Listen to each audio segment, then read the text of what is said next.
We're here with Tim Baxter from the Climate Council. Tim, your remit as an organisation sort of covers all of climate change really and what we're going to do about it. What part of that is represented by energy efficiency in the home? That seems to be something that you're concentrating on more and more at the moment. Why is that? Yeah, so the Climate Council's remit broadly is to talk about climate change and build the sense of urgency about the climate crisis, but also to talk to people about the solutions.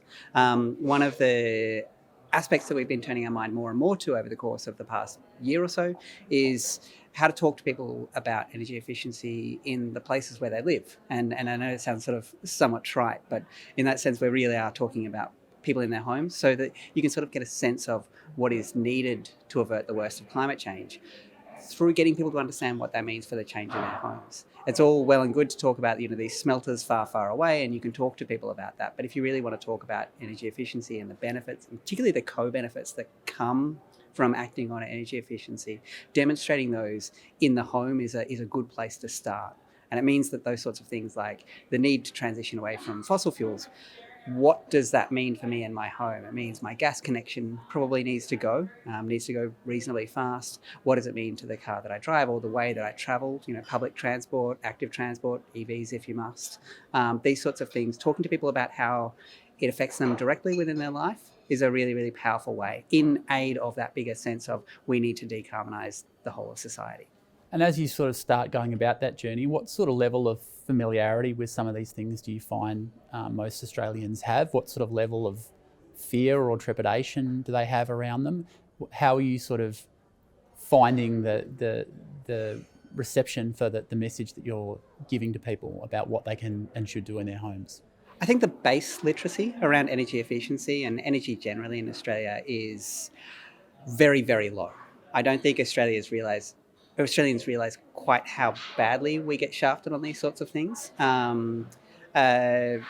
We can talk, Australia thinks of it is a hot country. And it's a lot of people in Australia completely unnecessarily die in heat waves as a result largely of our poor housing stock. But I think while we can point to heat wave and people's ability to live through a heat wave as one example, but at the same time, more Australians die from cold than Swedes do, which is just this... It's crazy. Absolutely crazy, just mind-boggling thing that you just we are living in tents in this country, metaphorically speaking. It is utterly unnecessary. Other things, we've all been, certainly for people my generation and probably people my generation and older, grew up with all of these sort of beautiful, clean, burning natural gas ads, and things like, I think the Melbourne Ballet was involved in one of these commercials for the gas networks back in the day as this pure, clean burning fuel. And yeah, when you compare the gas that we're burning in our homes today to town gas, my God, it's clean. If you compare it to not burning gas in the first place and the 12% of the burden of childhood asthma that is attributable to the presence of a gas stove in the home, which basically no one knows, is just this remarkable thing. So there's a real thirst for knowledge, though, with that in the community. So while people do have that low level of literacy, once you start levelling people up, they get it really, really fast.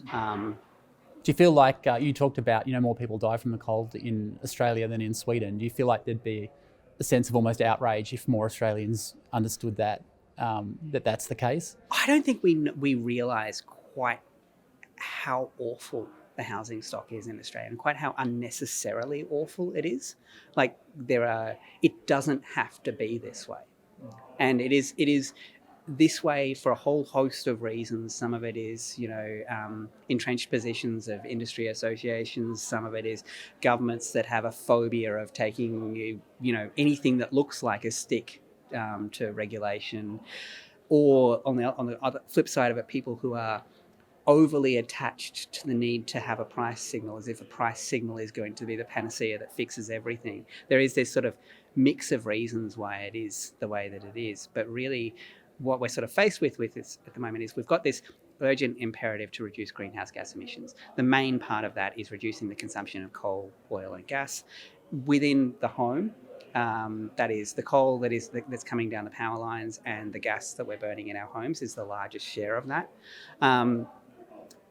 It is better for us, quite apart from the decarbonisation imperative. It is better for us to not be doing that, and to have people realise that, like, quite how much nicer it is on the other side of this transition than where we are today. The fact that we do not have to freeze in our homes.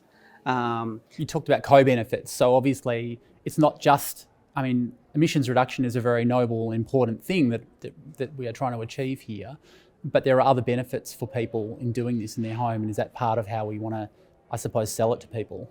Yeah, I mean, I don't even necessarily think, at this stage, I don't think it's a sales job necessarily. It's an education job. It's a matter of, there isn't a product that we're selling here. It's a matter of, do you realise what there is? And that's sort of a large part of it. So both the burdens of the consumption of fossil fuels and where those are spaced and how those are optional, and the real benefits. And just the fact that we're so far behind on all of this stuff for reasons that are frankly stupid. Like they're just dumb. We need to move past it. We've got this, this bad foundation, bad housing stock, bad entrenched positions of various industry associations, various governments, various individuals about, I want to have my gas stove because my gas stove is good. And it's like, have you tried an induction cooktop?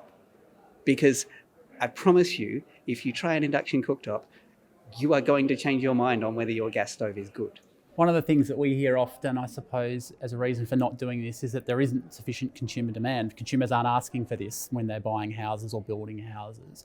So I'm wondering, as someone who's sort of in the sort of stimulating demand side of things, do you think that the task is to sort of build consumers up to want things, or does it come from the top down where we set new regulations, new standards, and then consumers will come along? Or do we sort of need to do both of those things? I think we focus probably excessively on the standard setting. Not saying that it's not important, it absolutely is. And things like the National Construction Code absolutely needs to be up to from 6 stars to 7 stars. That decision's being made in July, and here's hoping the state and territory ministers all get on board with that one. But I think there is a real sort of education piece within it, just that basic thing of how much better it could be for you on the other side of this, which is enough to stimulate that demand. And I think that's it's really a sort of an all shoulders to the wheel thing. So yes, we need governments to be acting on regulations. Yes, we need industry associations to be shifting their standards. Yes, we need manufacturers to be changing how they do business and the products that they put on the market and the ways that they market those products. And yes, we need people to get excited about the fact that some of these appliances, some of the ways that we could live in our houses, while people often think of energy efficiency as an unsexy topic, when you say, I work in energy efficiency or I'm researching energy efficiency, most people are halfway to falling asleep already. If you show them what it actually looks like, or even just their bills, it suddenly gets very, very sexy, very, very fast for people. And it's a matter of communicating that in a way that makes people listen.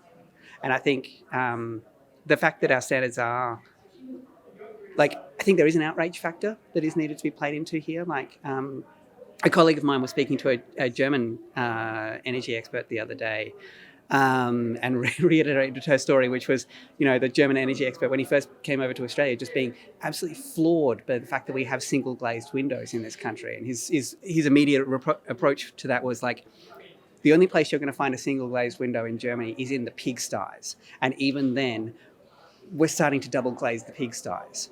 Well, it's something that we can all look forward to, a day when Australian householders get the same sort of treatment in their homes as German pigs. Yeah. I think we'll probably leave it there. It's at its sexiest point. So thanks for joining us, Tim, and look forward to seeing the fruits of all your labours in the future. Thanks so much for having me.